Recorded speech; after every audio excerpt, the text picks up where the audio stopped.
નમસ્કાર ખેડૂત મિત્રો અત્યારે ખેડૂતો માટે ખૂબ જ સારા સમાચાર આવ્યા છે।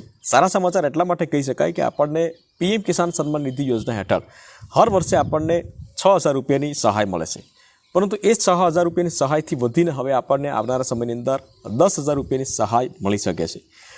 અને ગવર્મેન્ટ અત્યારે વિચારી રહી છે આવનારા ફેબ્રુઆરીમાં જે બજેટ જે છે તેમાં આ વાત આવી શકે છે। તો શા માટે ગવર્મેન્ટ આપણને ખેડૂત મિત્રોને 10,000 રૂપિયા આપે છે અને એનાથી ખેડૂતોને શું શું ફાયદો થવાનો છે, વિગતવાર વાત કરીશું આ વિડીયોના માધ્યમથી। તો વિડીયોને લાસ્ટ સુધી જોતા રહેજો। તો ચાલો શરૂ કરીએ। તો પ્રધાનમંત્રી કિસાન સન્માન નિધિ બજેટ 2025 જે આવનારા ફેબ્રુઆરી મહિનામાં મતલબ કે આ પછીનો મહિનો 1 ફેબ્રુઆરી 2025ના રોજ રજૂ થવા જઈ રહ્યો છે।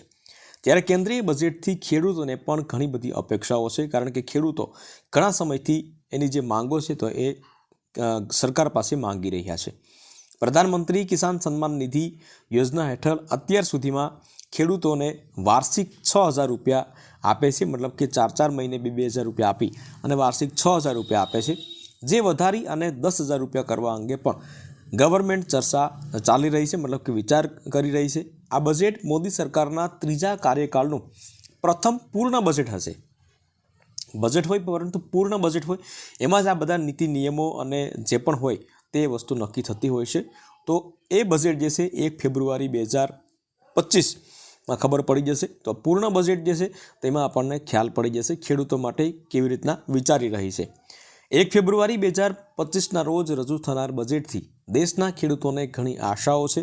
પ્રધાનમંત્રી કિસાન સન્માન નિધિ યોજના અંતર્ગત મળનારો વાર્ષિક 6,000 રૂપિયાનો હપ્તો વધારી અને 10,000 રૂપિયા થાય તેવી ચર્ચાઓ પણ ચાલી રહી છે। આ બજેટ મોદી સરકારના ત્રીજા કાર્યકાળનું પ્રથમ પૂર્ણ બજેટ હશે। ત્યારે ખેડૂતોની નજર નાણામંત્રી નિર્મલા સીતારમણની સંભવિત જે પણ જાહેરાતો કરતા હશે તો એના ઉપર હશે। પીએમ કિસાન યોજના 1 ડિસેમ્બર પીએમ કિસાનની વિશે વાત કરીએ કે ભાઈ યોજના ક્યારથી શરૂ થઈ છે અને શું ફાયદો થશે, તો 1 ડિસેમ્બર 2018ના રોજ શરૂ કરવામાં આવી હતી, જેનો ઉદ્દેશ્ય નાના અને સીમાંત ખેડૂતોને આર્થિક મદદ કરવાનો છે। આ યોજના હેઠળ દર વર્ષે ખેડૂતોને 3 હપ્તે 6,000 રૂપિયા ચૂકવવામાં આવે છે।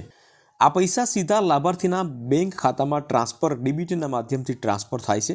અત્યાર સુધીમાં ખેડૂતોના ખાતામાં 18 હપ્તા જમા થયા છે અને હવે 19મા હપ્તાની ખેડૂતોને રાહ છે, જે આવનારા ફેબ્રુઆરીમાં મતલબ કે 28 ફેબ્રુઆરી સુધીમાં જમા થઈ જાય એવી ચોક્કસ શક્યતાઓ જણાઈ રહી છે। હવે વાત કરીએ મિત્રો કે સરકારને આ 6,000 રૂપિયાને બદલે 10,000 રૂપિયા આપવાની જાહેરાત અથવા તો વિચારી શા માટે રહી છે, એવું તો કયું કારણ છે કે ખેડૂતોને 6,000ને બદલે 10,000 રૂપિયા આપવાનું વિચારી રહી છે? તો ખેડૂત અને એક્સપર્ટનું માનવું છે કે મોંઘવારી અને ખેતીના વધતા ખર્ચના કારણે 6,000 રૂપિયાની મદદ પૂરતી નથી। આ રકમ મળવાથી ખેડૂતો ખેતીના વધુ સારી રીતે રોકાણ કરી શકશે। સાથે સાથે આ પગલાંથી ગ્રામીણ અર્થવ્યવસ્થાને પણ મજબૂતી મળશે।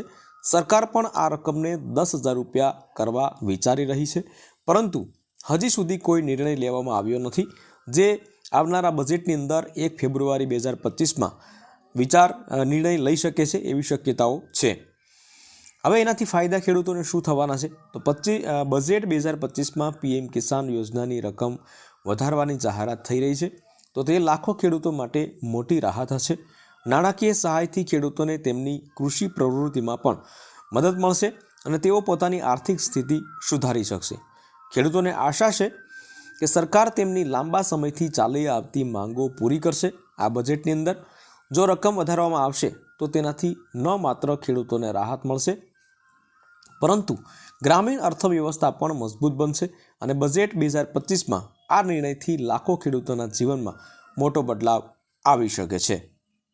તો ટૂંક સમયની અંદર જ બજેટ પાસ થવા જઈ રહ્યું છે મિત્રો, મતલબ કે 1 ફેબ્રુઆરી 2025ના રોજ બજેટ પાસ થવા જઈ રહ્યું છે અને એમાં ખેડૂતોને લગતી જે પણ યોજના હોય અથવા તો ખેડૂતોને જે પણ ફાયદા થતા હોય તો એવી કઈ નીતિ નિયમો કાઢે છે। ત્યાર પછી આ પીએમ કિસાન સન્માન નિધિ યોજના અંતર્ગત આપણે ખેડૂતોને 6,000 રૂપિયા મળે છે, તો એ 6,000 રૂપિયા વધારી અને 10,000 રૂપિયા કરે છે, એના માટે પણ વિચારી રહી છે સરકાર। તો આવનારા બજેટમાં જ આપણને ખ્યાલ પડશે કે ભાઈ ગવર્મેન્ટ જે છે તો ખેડૂતોના હિતમાં શું વિચારી રહી છે, 6,000 રૂપિયાથી 10,000 રૂપિયા કરે છે કે તે પછી એના બદલાની અંદર કોઈ બીજી નવી સ્કીમ કાઢે છે, જે પણ હશે તે આવનારા સમયની અંદર ખબર પડશે. તમારું શું મંતવ્ય છે કોમેન્ટ કરીને જરૂરથી જણાવજો મિત્રો. વિડીયો ગમ્યો હોય તો વિડીયોને એક લાઇક જરૂરથી કરી લેજો, શેર કરજો અને ચેનલ ઉપર નવા આવ્યા હોય તો ચેનલને સબસ્ક્રાઈબ જરૂરથી કરી લેજો.